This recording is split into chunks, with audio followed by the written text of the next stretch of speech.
ओम श्री वेद पुरुषाय नमः। नमस्कार। क्लास नंबर 350 श्रीमद् भगवत गीता जी शंकराचार्य जी के भाष्य के अनुसार आरंभ किया जाता है। ओम श्री सीता रामचंद्राभ्याम नमः। नमो गुरुभ्यः। ओम अथ काल देवता श्री संवत् 2081 पौष कृष्ण पक्षः पंचमी शुक्रवार मघा नक्षत्रम दक्षिणायनम हेमंत ऋतुः। ओम तत्सत् श्री शंकराचार्याय गुरवे नमः। श्री भगवानुवाच लोकेऽस्मिन् द्विविधा निष्ठा पुरा प्रोक्ता मया नघ ज्ञानयोगेन सांख्यानां कर्मयोगेन योगिनाम्। अच्छा जी, तो ये अध्याय है अध्याय नंबर 3 श्लोक नंबर 3 और पुस्तक है गीता प्रेस गोरखपुर बुक नंबर 10 शंकराचार्य जी के भाष्य वाली पुस्तक। तो कल हमने इस श्लोक को देखा है और इसका भाष्य देखा। इसमें भगवान ये कह रहे हैं कि मैंने 2 प्रकार की निष्ठाएं, पहले जब सृष्टि का आरंभ हुआ वेद में ऐसे 2 निष्ठाएं कही हैं। निष्ठा माने स्थिति, और उनमें हमने सांख्य और कर्म योग 2 प्रकार के ये जो हैं मोक्ष के साधन बताए हैं। और इन मोक्ष साधनों को भगवान यहाँ पर समझाएंगे। तो इसमें हम ये देखते हैं कि शंकराचार्य जी क्या कह रहे हैं। लोके अस्मिन् शास्त्र अनुष्ठान अधिकृतानां त्रैवर्णिकानां द्विविधा द्विप्रकारा निष्ठा स्थितिः। तो शंकराचार्य जी बताते हैं कि लोके, इस लोक में हमारा जो मर्त्य लोक है जहाँ हम हैं, इस लोक में शास्त्र अनुष्ठान अधिकृतानाम। तो कल हमने ये देखा था कि ये टॉपिक बड़ा सेंसिटिव, हमारे देश में बहुत इसके बारे में लोगों को भिन्न मत है कि ये जो शास्त्र वेद शास्त्र है, इसमें जो कर्म कहे गए हैं उसमें किसी का अधिकार है और किसी का अधिकार नहीं है। तो उसको हमको बड़े ध्यान से समझना है। देखिए शंकराचार्य जी कह रहे हैं इस लोक में शास्त्र अनुष्ठान अधिकृता नाम, जिन लोगों को शास्त्र का अनुष्ठान, कर्मों का, वैदिक कर्मों का अनुष्ठान करने का अधिकार है, वो कौन है? वो हैं त्रैवर्णिका नाम, 3 वर्ण, अर्थात पहले 3 वर्ण ब्राह्मण, क्षत्रिय और वैश्य। इन तीनों को जो शास्त्र में वैदिक कर्म कहे गए हैं उनको अनुष्ठान करने का अधिकार है। अधिकार माने दे आर क्वालिफाइड, उन्होंने उसको जीता है। कैसे जीता है? अपने पूर्व जन्म के कर्मों के अनुसार वो इन वर्णों में पैदा हुए हैं, इसलिए वो उनको इसका अधिकार है। और अन्य जो इन वर्णों में नहीं पैदा हुए हैं उनको इनका अधिकार नहीं है। तो यहीं पर ही आकर हमें आजकल जो हम हिंदुइज्म में हिंदू लोग हैं उनको बड़ी आपत्ति हो जाती है कि ये क्या बात है कि हमारे हिंदुइज्म में सबको एक समान जैसे पूजा का अधिकार ही नहीं है, तो फिर क्या फ़ायदा ऐसे धर्म का? ये तो शोषणात्मक है। तो यहीं पर हमको थोड़ा रुककर इसको समझना चाहिए, ना कि एकदम इसको रिजेक्ट कर देना चाहिए। कैसे समझेंगे? देखिए आजकल हमारा जो समाज है वो कैसा है? बाजार रूप है। बाजार में हमें जो एजुकेशन मिलती है, जो पढ़ाई मिलती है, वो यही कहती है कि सारे भारत के नागरिकों को बाजार में बेचने खरीदने की एक नित्य स्पर्धा, इटर्नल कंपटीशन की अवस्था में प्रवेश करने का समान अधिकार है। सब लोग बेचें और खरीदें। ये हमको लगता है कि ये फेयर है, जैसे कोई रेस है, सब उसमें दौड़ें। लेकिन यहाँ पर जो वेद में कहा जा रहा है वो इससे भिन्न है। वो है यज्ञ पुरुष में प्रेम आहुति देने की शांति। कोई प्रतिस्पर्धा नहीं, कोई एक नॉन कॉम्पिटिटिव सोसाइटी जहाँ पर परस्पर प्रतिस्पर्धा नहीं है, केवल प्रेम है। अब आपको ये हम दिखाते हैं कि कैसे ये केवल प्रेम है। प्रेम में और कर्म में क्या अंतर होता है? देखिए, ये है यज्ञ पुरुष। हमको बताया जा रहा है कि वेद जो हैं वो 3 वर्णों को कहते हैं कि आप इस यज्ञ पुरुष में आहुति दीजिए। आपका काम है इस यज्ञ पुरुष का सिर बनिए, इस यज्ञ पुरुष की भुजा बनिए, इस यज्ञ पुरुष की जांघ बनिए और पैर बनिए। तो ये ब्राह्मण, क्षत्रिय, वैश्य, शूद्र हो गए। ये मूल ढांचा है इस यज्ञ का। इसमें जो पहले 3 हैं वो वैदिक कर्म करेंगे, लेकिन जो चौथे हैं वो वैदिक कर्म करेंगे नहीं, किंतु करने वालों की सहायता करेंगे। अब बताइए, क्या चौथे को पूजा का अधिकार नहीं मिला, या 5वें को, या इससे जो बाहर हैं, जिनका वर्ण आश्रम में जन्म ही नहीं है लेकिन वो भगवान से प्यार करते हैं? सबको भगवान की आराधना करने का अधिकार है, किंतु यज्ञ में अपने अपने स्थान पर, जैसे जहाँ भी उन्होंने जन्म लिया है वो उसी स्थिति में रहते हुए इस यज्ञ को पहचानेंगे। इसको ऐसे समझना है जैसे पूरा ब्रह्मांड, इस सारे ब्रह्मांड में सबका अपना अपना स्थान है। सूर्य है, पृथ्वी है, आकाश हैं, तारे हैं, नदियां हैं, पहाड़ हैं, सब, चूहा, बिल्ली, शेर, सब सारे के सारे एक यज्ञ पुरुष का शरीर है। जैसे हमारे शरीर में है, दिल है और अंदर खून बह रहा है और कितने क्या क्या प्रक्रियाएं चल रही हैं सारे शरीर में, लेकिन सब अपने अपने स्थान पर प्रक्रिया हो रही है। हमारा शरीर कोई प्रतिस्पर्धा वाला बाजार नहीं है कि सारे अंग जो हैं आपस में प्रतिस्पर्धा कर रहे हैं, मैं बड़ा, मैं बड़ा, मैं बड़ा। ये जो मैं बड़ा, मैं बड़ा, मैं बड़ा का अनंत, कभी ना रुकने वाला प्रतिस्पर्धा मैडनेस है, जो लाइफ को पागल किए हुए हैं, जो लाइफ को एक वायलेंस बना देता है, वो यज्ञ आके दूर करता है कि आपस में जो प्रजा है भगवान की, हम सब एक भगवान का अभिव्यक्ति हैं, एक भगवान का शरीर है। तो इस भगवान के शरीर के अंदर आपस में प्रतिस्पर्धा नहीं होनी चाहिए। यदि हम प्रगति चाहते हैं तो हमारा प्रगति का क्या तरीका है? हमारी प्रगति तब होगी यदि हम इस यज्ञ में अपने स्थान को पहचानें।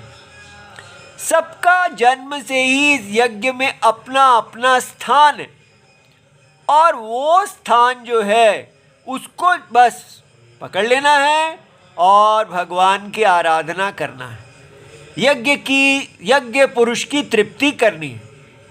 ये प्रेम है। ये क्यों प्रेम है? क्योंकि देखिए प्रेम क्या होता है। अगर ये यज्ञ पुरुष कोई गॉड होते, जो हम सबसे अलग होते, तब ये प्रेम नहीं होता, तब ये दास्ता होती, तब ये अधीनता होती, ये एक डिक्टेटरशिप के अधीनता होती कि कोई तानाशाह है, उसने हमें कह दिया तुम्हें ये काम करना है। लेकिन यहाँ पर जो यज्ञ पुरुष है वो स्वयं हमारी ही आत्मा है, इसलिए हमारी ही आत्मा ने ये छोटा रूप धारण किया और हमारी ही आत्मा ने ये बड़ा रूप धारण किया। जैसे हमारी ही आत्मा इस शरीर का हाथ है और हमारी ही आत्मा पैर भी है, तो पैर और हाथ में जैसे आपस में प्रतिस्पर्धा नहीं होती कि मैं बड़ा, सब हाथ पैर सिर अपना अपना काम करते हैं और पूरे इस शरीर की आत्मा का यज्ञ उसको तुष्ट करते हैं। इसी प्रकार यहाँ पर भी ऐसा ही है कि हम पूरे विश्व को एक पुरुष के रूप में देखते हैं। अगर थोड़ा सा भी हम इस बात को समझ जाएं तो हमें समझ में आएगा कि ये कितना बड़ा, कितना महान आइडिया है, कितनी महान विजन है कि पूरी सृष्टि को एक पुरुष के रूप में देखना और उस सृष्टि के अंदर जितने जीव हैं उन सबको उसी पुरुष के अंदर देखना। एक यूनिटी, बड़े कमाल की यूनिटी है ये, जिसमें सब के अंदर एक हार्मनी, समरसता आ जाएगी। कैसी समरसता? जैसी शरीर के अंगों में आती है। सारे शरीर के अंग एक आत्मा की ही पूजा कर रहे हैं, सदा प्रेम कर रहे हैं। आप देखिए प्रेम क्या होता है। जब हम किसी से प्रेम करते हैं तो क्या होता है, हमारी सारी जो कर्म है, एक्शन है, वो रुक जाता है और हम अंतरात्मा में चले जाते हैं। हमारी आंखें बंद हो जाती हैं, हमारा मन बंद हो जाता है और हम अंतरात्मा में शांति अनुभव करते हैं। लेकिन जैसे ही हम वहाँ से बाहर आते हैं, एक्शन हमको बहिर्मुखी बना देता है। कंपटीशन, मुझे उससे आगे निकलना है, उससे आगे निकलना है। ऐसी स्थिति में प्रेम नहीं होता, तब हम प्रतिस्पर्धा में पड़ जाते हैं। और जब हम प्रेम करते हैं तो हम अंदर चले जाते हैं। तो आजकल हम प्रेम कर ही नहीं रहे। प्रेम भी हमारा का बस एक एक्शन ही हो गया, एक मैकेनिकल। तो प्रेम के अंदर ही हमें शांति मिलती है। ये हमें कैसे प्रेम कराता है? जब हम भगवान में आहुति देते हैं अपने कर्म की। फैक्ट्री में, ऑफिस में हम कोई आहुति नहीं दे रहे होते, लेकिन यहाँ पर जो भी हम कर्म कर रहे हैं, वेद की आज्ञा पालन कर रहे हैं, वेद पुरुष की आज्ञा पालन कर रहे हैं, वो हमको अंदर ले जाता है। हमारा मन उसी समय शांत हो जाता है और हम ऐसा अनुभव करते हैं जैसे हम अंतरात्मा से आलिंगन कर रहे हैं, लव हग, प्यार कर रहे हैं। तो इस प्रकार कोई कंपटीशन नहीं रहता। यहाँ जो जहाँ पैदा हुआ है वो वहीं रहता हुआ बस स्वाहा स्वाहा इस प्रकार करता है। तो शूद्र जो हैं उनको अगर वेद के वैदिक कर्मों का अधिकार नहीं है तो इसमें कोई भी ऐसा नहीं समझना कि उनको पूजा का अधिकार नहीं है। वो उनको जो ड्यूटी दी गई है कि आप अगर मान लो ये सहायता होती ही नहीं तो 3 लोग कैसे काम करेंगे। ब्राह्मण, क्षत्रिय, वैश्य, शूद्रों को जो काम दिया गया है वो बिना सहायता के हो ही नहीं पाएगा। अगर शरीर के पैर होंगे ही नहीं तो शरीर चलेगा कैसे? तो इसलिए अब व्यक्ति कहता है नहीं फिर हमको ही क्यों दिया गया है, हम ब्राह्मण का काम करना चाहते हैं, वो करें। ये ऐसा क्यों कहना है? क्यों ऐसा कहना है? क्यों मुझे वो काम करना है, मुझे ये नहीं करना, वो करना है? जिस आप वेद को प्रमाण मानते हैं और वेद ही बता रहे हैं कि इस प्रकार मुझे ये चाहिए, आप जिस स्थान पे पैदा हुए हैं उसको करिए। यदि आपको ब्राह्मण का कर्म इष्ट है तो आप उसको अपने कर्मों से प्राप्त कीजिए, अगले जन्म में आप वैसा शरीर पाइए। तो जो आपको इच्छा है उसका साधन प्रयोग कीजिए, लेकिन ये मत कहिए कि इसी जन्म में इसी शरीर से मैं ये काम करना चाहता हूँ, ये शरीर इस काम के लिए बना है। इसलिए जब तक हम अपने मन को शुद्ध नहीं कर लेते, हमारे अंदर जो राग और द्वेष हैं जो हमें यज्ञ के विरुद्ध ले जाते हैं, हम अपना कल्याण हम प्रेम नहीं कर सकते।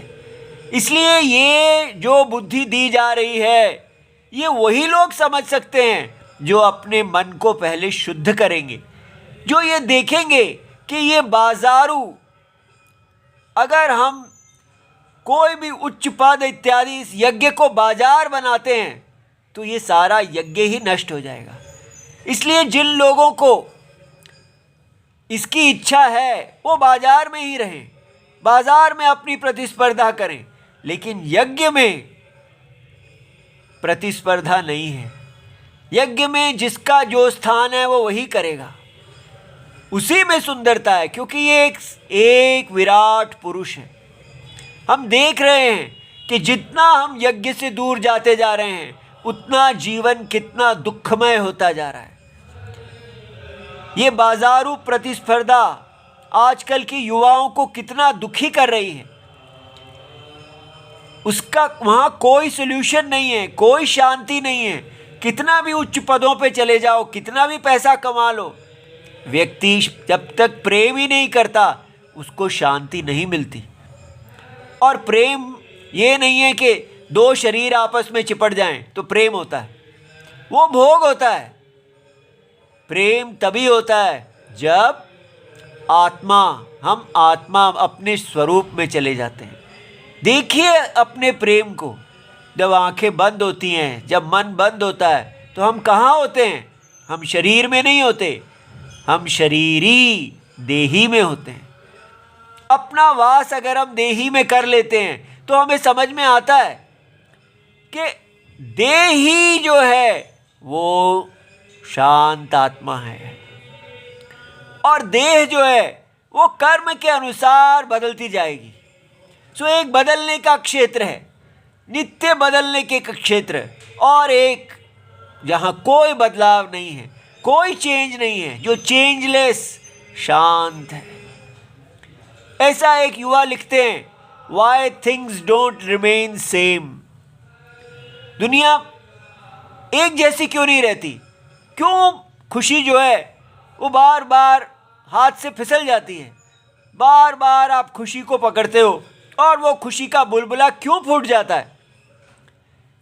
क्योंकि ये संसार का स्वभाव है। कर्म से स्थितियां आएंगी और कर्म से चली जाएंगी, ये सदा स्थिति बदलती रहेगी, ये शरीर बदलता रहेगा। इसलिए अगर हम यहाँ से सुख चाहेंगे तो हमें कभी सुख नहीं मिलेगा और हम यज्ञ के विरुद्ध जाएंगे। लेकिन अगर सुख हमको अंतरात्मा से मिलेगा जो कभी नहीं बदल रहा, सदा हम अंतरात्मा में बने रहते हैं, तो हमको शांति सुख रहेगा।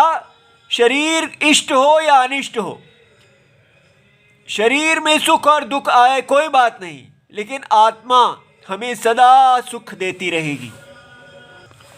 इस प्रकार हमारे देश में एक सुखी शांत यज्ञ स्थापित होता है वेद के द्वारा। सारे समाज में एक सुंदर समरसता, वो सारा समाज ही नारायण है।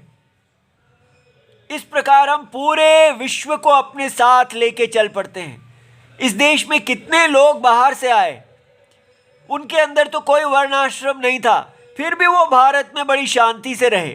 क्यों? क्योंकि किसी को ब्राह्मण क्षत्रिय वैश्य इत्यादि बनने की जरूरत नहीं है। ये धर्म चल रहा है, इसके साथ जुड़ जाओ, बस इसको खराब ना करो, इसकी वर्धन करो। आप जहाँ भी हैं अपने अपने स्थान में रहते हुए नारायण यज्ञ पुरुष की आराधना करो। ये प्रेम है। हर एक्शन, इसको कहते हैं ऑल टाइम लवर, सर्वकालिक प्रेमी। हर समय वो प्रेम ही करता है।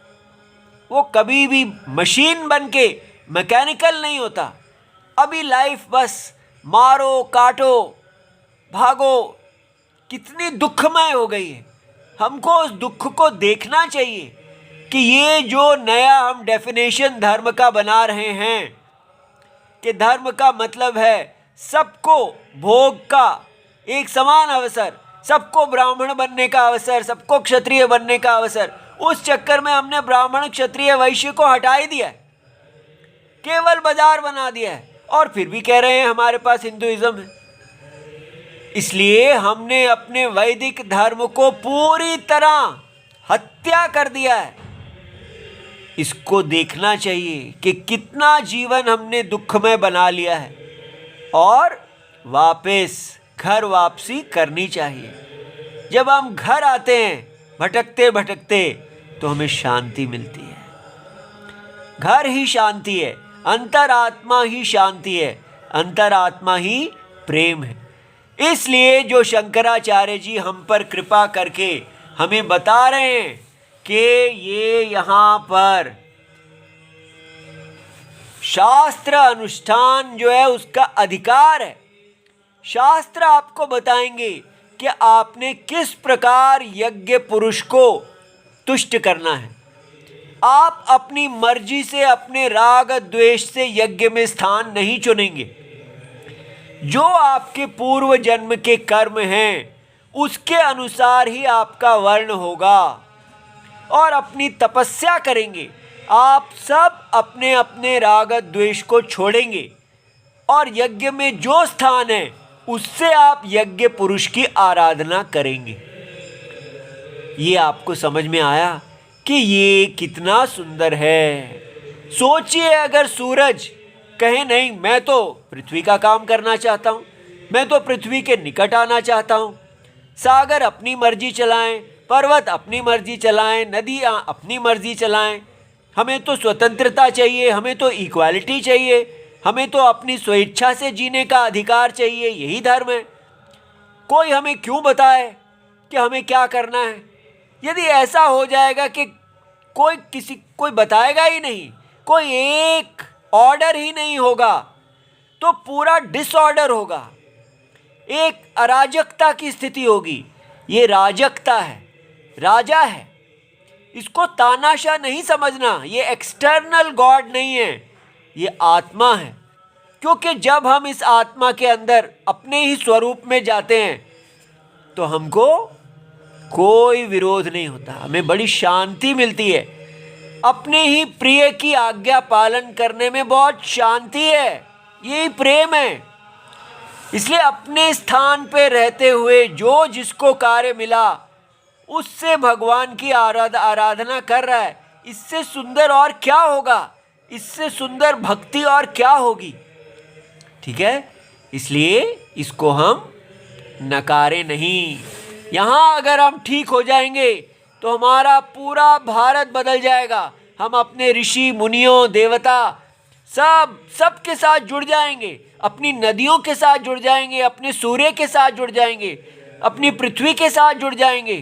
पूरी तरह हम इस सारे यूनिवर्स की समरसता के साथ जुड़ेंगे। उनकी दिल की धड़कन के साथ हमारा दिल का दिल भी धड़केगा। पक्षी इत्यादि सब शांत हो जाएंगे। अभी हमारे कारण, हमारी कंज्यूमरिज्म के कारण पूरी पृथ्वी रो रही है, लेकिन अगर हम यज्ञ में अपना अपना स्थान ले लेंगे, ये शंकराचार्य जी की बात को ध्यान देंगे, तो हमारा परम कल्याण होगा। अच्छा जी, तो इसलिए बताया कि 3 वर्णों को नित्य कर्म करने का अधिकार है, और जो चौथे शूद्र हैं और स्त्रियां हैं, इन्हीं तीनों की भी, उनको भी, और पंचम इत्यादि सबको जो है वैदिक कर्मों का अधिकार नहीं है, उनको सेवा का अधिकार है। अच्छा जी, तो और सेवा बुरी चीज नहीं होती। जैसे ब्राह्मण कर्म करना भी बुरी चीज नहीं है। आपको एक काम दिया गया तो उसमें क्या बड़ी बात है। तो एक को कहा आप मुख्य प्रधान कर्म करेंगे, दूसरे को कहा कि जो प्रधान कर्म कर रहा है उसके साथ आप अप्रधान उसके साथ जुड़िए। तो इसमें शर्म की क्या बात है। लेकिन शर्म की बात तो होती है जी, मुझे क्यों नहीं बनाया। हाँ, ये तभी दूर होगा अगर हमें समझ में आएगा कि जिसको ब्राह्मण बनाया है और जिसको शूद्र बनाया है वो एक ही है। एक ही परमात्मा ही ब्राह्मण क्षत्रिय वैश्य शूद्र पंचम आदि चिड़िया भालू हाथी सब कुछ एक ही है। तो फिर प्रतिस्पर्धा कैसी, फिर मान और अपमान कैसा। तब केवल प्रेम रह जाएगा। ठीक है, अच्छा जी। तो भगवत गीता का ये सबसे इंपॉर्टेंट चीज है। अगर इसको छोड़ दिया तो आप कितनी भी भगवत गीता कर लीजिए, भगवत गीता को बाजार बनाएंगे, राग द्वेष को नहीं छोड़ेंगे तो आपकी भगवत गीता जीरो हो जाएगी। अच्छा, तो द्विविधा द्विप्रकारा निष्ठा। निष्ठा क्या होती है? स्थिति। अनुष्ठेय तात्पर्यम के अनुष्ठेय, अनुष्ठान अनुष्ठेय, अनुष्ठान करने योग्य, जो उसका तात्पर्यता है कि आप अपने अनुष्ठान में स्थित हैं। तो दो प्रकार की अपने अनुष्ठान माने आपको एक कार्य दिया गया है, उस कर्तव्य में आप स्थित हैं। तो दो प्रकार की स्थितियां कही गई हैं मोक्ष के लिए। पूर्वम सर्ग आदौ, जब सृष्टि का आदि है। तो ये सृष्टि कैसे माया सृष्टि है, ये बाइबल इत्यादि वाली सृष्टि नहीं है, ये माया सृष्टि है। कैसी माया सृष्टि? सत्य आत्मा जो है उसके अज्ञान के कारण उसमें एक विश्व पुरुष दिखते हैं। ये यज्ञ पुरुष जो है ये है सृष्टि। सत्य आत्मा चिद रूप चेतन सच्चिद आनंद रूप परम सत्य आत्मा में एक शरीर दिखता है, ये सृष्टि है। इस शरीर को कोई बनाता नहीं है, ये शरीर केवल अज्ञान के कारण दिखता है। इसलिए आत्मा ने एक परसेप्चुअल रियलिटी को पहन रखा है, केवल एक प्रतीति को पहन रखा है, इसीलिए इससे मोक्ष संभव है। तो सर्गादौ प्रजाः सृष्ट्वा, और जब ये इसी सृष्टि के अंदर एक ऑर्डर है कि ये प्रजाएं जो हैं अज्ञान के कारण इस स्वप्न के अंदर एक ऑर्डर है, उसको वेद बता रहा है कि उनका अभ्युदय और निश्रेयस कैसे होगा। अभ्युदय माने कि उनके जीवन में प्रगति कैसे होगी और उनका इस स्वप्न से मुक्ति कैसे होगी। तो कैसे होगी? यदि वो इस यज्ञ में अपना अपना पोजीशन पे ध्यान करेंगे, कर्म करेंगे, तो अगर वो प्रगति के लिए कर्म करते हैं तो वो ब्राह्मण ऊपर की तरफ जाएंगे। ठीक है, उनको स्थूल से सूक्ष्म शरीर की प्राप्ति होगी, नीचे से ऊपर की तरफ जाएंगे, देवता शरीर की तरफ जाएंगे। तो स्थूल से सूक्ष्म की तरफ जाना, अधिक सुखम की तरफ जाना, ये अभ्युदय है, ये एक ऑर्डर है। और यदि सारे शरीर से ही बाहर निकलने की इच्छा करते हैं, वैराग्य होता है, तो श्रेयस प्राप्ति साधनम, मोक्ष। तो यहाँ कहा जा रहा है कि अब आपको मोक्ष चाहिए तो उसके लिए क्या है? आप कर्म योग करेंगे और वो कर्म योग आपको ज्ञान देगा। वो ज्ञान में स्थिति जो है वो ज्ञान योग है। सो वेदार्थ संप्रदाय आविष्कुर्वता। तो भगवान कहते हैं मैं, मेरे द्वारा प्रोक्ता, मैं कौन हूं? मैं ही हूं जिसने ये वेद के अर्थ का संप्रदाय जो है उसको अभिव्यक्त किया है। मैं ही इस वेद के अर्थ के संप्रदाय, गुरु शिष्य संप्रदाय के रूप में व्यक्त हुआ हूं। इसलिए मैंने ही उस गुरु शिष्य संप्रदाय को बनाया है। तो हमारे देश में जो वेद के अर्थ को बताने वाला गुरु शिष्य संप्रदाय है वो भगवान के द्वारा ही बनाया गया है, वो वेद के साथ है। इसलिए वो संप्रदाय शुद्ध रहे, ये हमारा काम है। हम अच्छी तरह इसको पढ़ेंगे, इसके साथ जिएंगे तो हम आने वाले, अब हम इस वेद अर्थ को आगे लेके जाएंगे। लेकिन अगर हम ही अपने वेद अर्थ को त्याग देंगे तो फिर ये वेद अर्थ संप्रदाय ही डूब जाएगा। इसलिए भगवान सर्वज्ञ हैं, सर्वज्ञ भगवान अंतरात्मा हैं। उनके अंदर डुबकी लगानी, अपने अंदर जाना और सर्वज्ञ भगवान गायत्री मंत्र के अर्थ जो हैं उनसे मार्गदर्शन करवाना, ये हमारा हिंदुइज्म है। हम कहाँ ये बहिर धर्म के चक्कर में पड़ गए जो इक्वालिटी इत्यादि बेस्ड है। तो इसलिए अंदर देखें, भगवान से मिलें और ये असमानता का जो यज्ञ है, असमानता की जो सभ्यता है उसको पहचानें और अपने स्थान में प्यार करें।